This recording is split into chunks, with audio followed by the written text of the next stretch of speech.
First Missouri Bank, 455 Sandbar Drive in Kearney. The phone number is 816-903-9010. First Missouri Bank. We're passionate about helping people create a brighter financial future in the communities we call home. Member FDIC.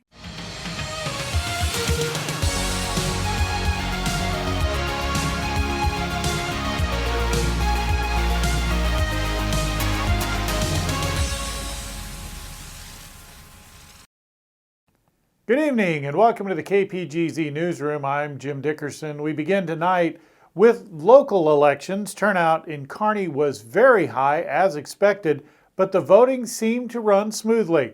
Melinda Strathman was out with the voters on Election Day, and she filed this report. This is Melinda Strathman with KPGZ News, and I'm out at the Annunciation Center in Kearney, Missouri on Election Day.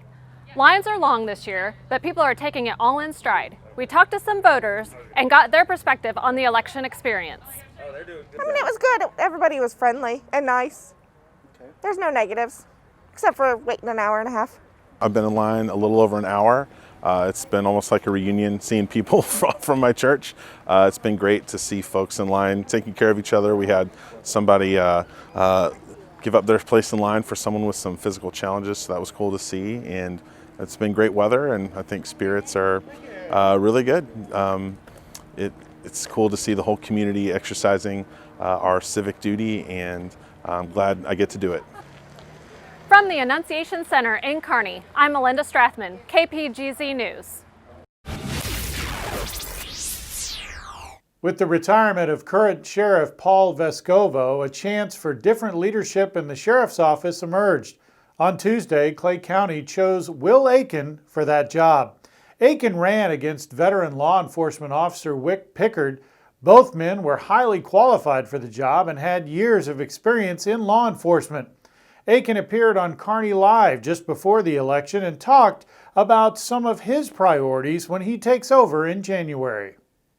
One of the things that I want to do is create a citizens action committee, and not to provide oversight of the sheriff's office, but for me to really for accountability. I can present to them and then try to find out what the gaps are.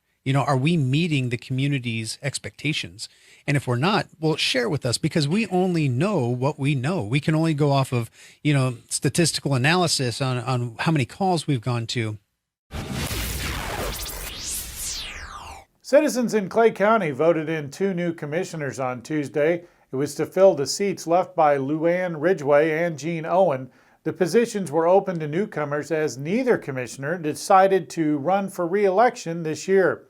Megan Thompson was elected to fill the Eastern Commissioner seat, and John Carpenter was elected to fill the Western Commissioner seat.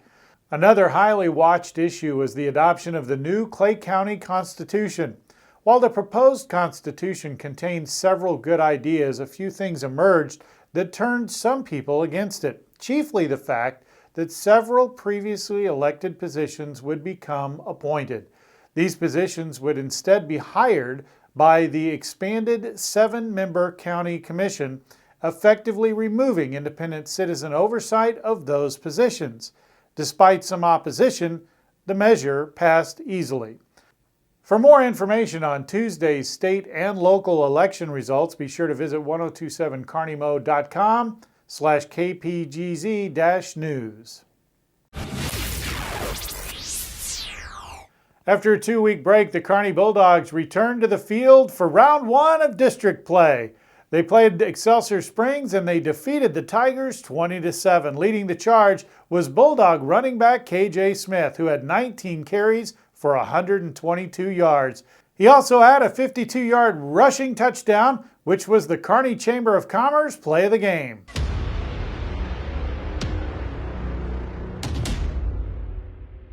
But they're going to hand off up the middle. That's going to be KJ Smith, and he breaks through the middle. He's got open running room to 20, 10, touchdown. Touchdown, KJ Smith on a 52-yard run up the middle. Beautiful play, KJ Smith. Very well done up front by the Kearney Bulldogs. The blocks were all there. It was a straight up the middle run, and KJ Smith knocked over a couple of guys and had no trouble getting the lead on anybody even close to him before he crossed that goal line. Beautiful job, beautiful play.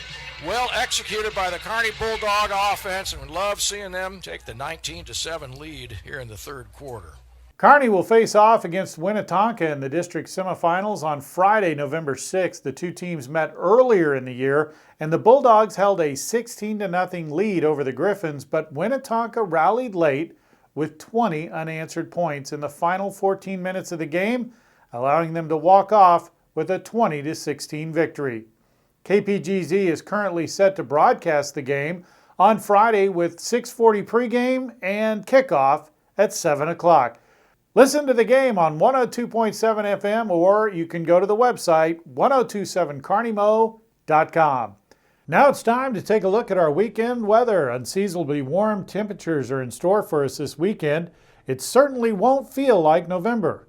Friday, Saturday, and Sunday we can expect to see highs in the lower to mid 70s during the day and 50s overnight. The weekend will be mostly clear and sunny, and a perfect time to go outside and maybe get some yard work done. Be sure to join us here in the KPGZ newsroom every Thursday at 6:30 for your weekly news recap, hourly on 102.7 FM, and for breaking news as it happens on our website at 1027carneymo.com. For those of you watching on KPGZ TV, be sure to stay tuned for the Coach Gray Show coming up next. On behalf of all of us here at KPGZ, have a great weekend. We'll see you tomorrow night.